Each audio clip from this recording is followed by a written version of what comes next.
As entrepreneurs, you create value from uncertainty. This happens because you want to change your environment, and especially in times of change, uncertainty is one of the biggest issues that you have to deal with. Everybody deals with uncertainty a little bit differently. However, at UnternehmerTUM we believe that there is a systematic and structured process that you can use in order to take away at least a little bit of that uncertainty. We call that business design.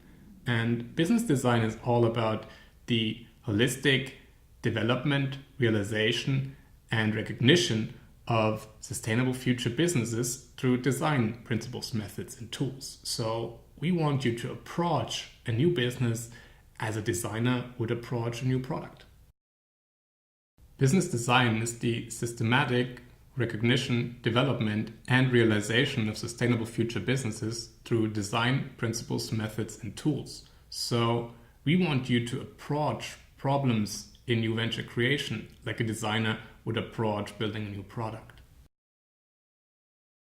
We know about 6 principles of business design. The first one is interdisciplinary work. In business design, you will find a lot of demands in the process of creating it. And it's very difficult to approach these issues on your own.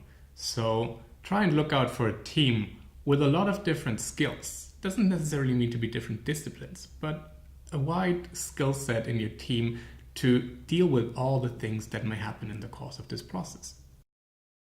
Our second principle is human-centeredness.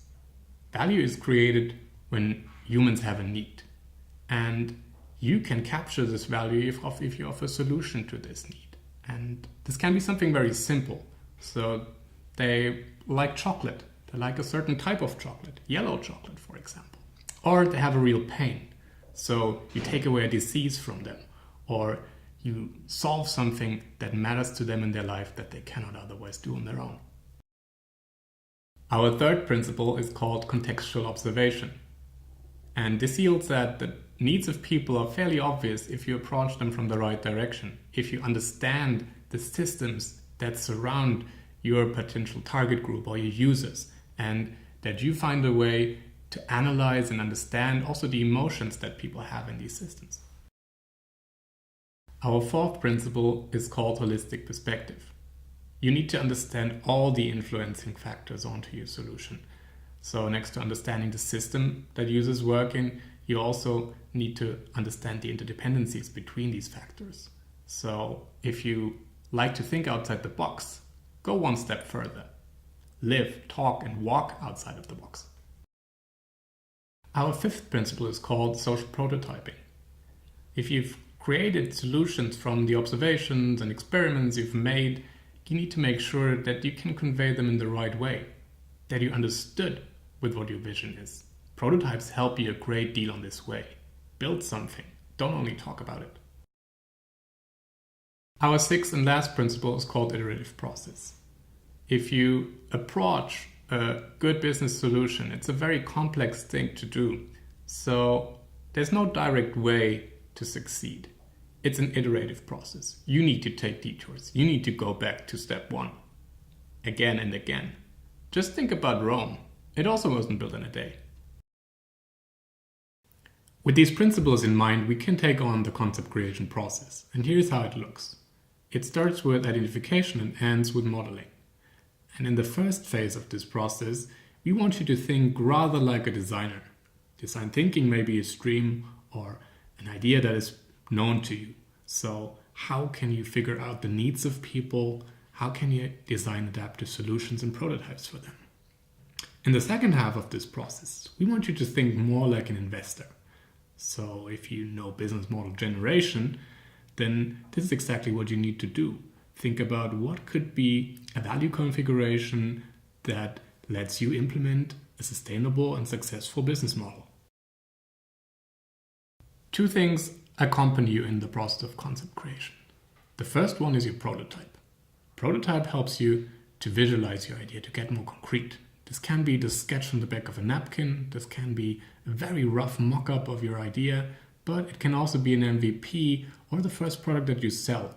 It's important that you become more specific. If you just have visions and ideas but never implement them in physical prototypes or in service prototypes, then you will not have the same learning experience as otherwise. And to help you not getting lost in this learning experience, hypotheses and assumptions are very important. You have a lot of unknowns in your initial idea, and you need to make sure that you know what these unknowns are, because they will pop up something even more difficult to solve, which is unknown unknowns that you haven't heard before and that you haven't solved before. So always make sure that you're clear about all the assumptions that are in your business idea and try to formulate them as testable hypotheses. We will show you how this works later on. We combined all these elements into the course curriculum for entrepreneurship and business design. Let me give you a quick walkthrough. In the beginning, and this is the section you're in, you'll be hearing about entrepreneurial mindset. So, what are entrepreneurs and what do they do? How can you go about developing an entrepreneurial concept, and why is a team important? The second section of this course is about entrepreneurial opportunities. And we believe that these opportunities can come from 4 distinct dimensions. So if you look at yourself and what you need and want and what you can and know, this is called effectuation. This can be an important driver and source of ideas. You can also look at what other people need, so customer needs.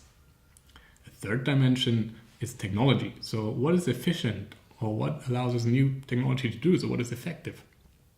And finally, trends are also an important source for new business opportunities. So where is society or business or politics developing towards, and what can you profit from these directions?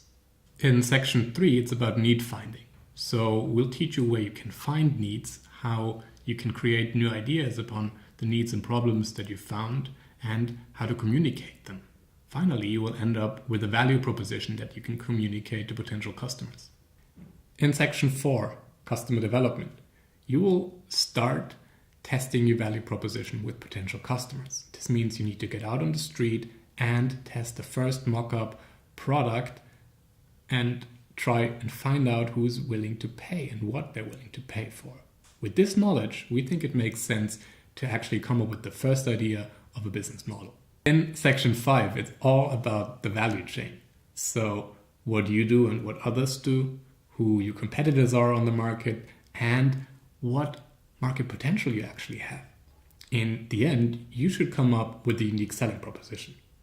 In section 6, financial modeling, we want you to understand the financial implications of your business model.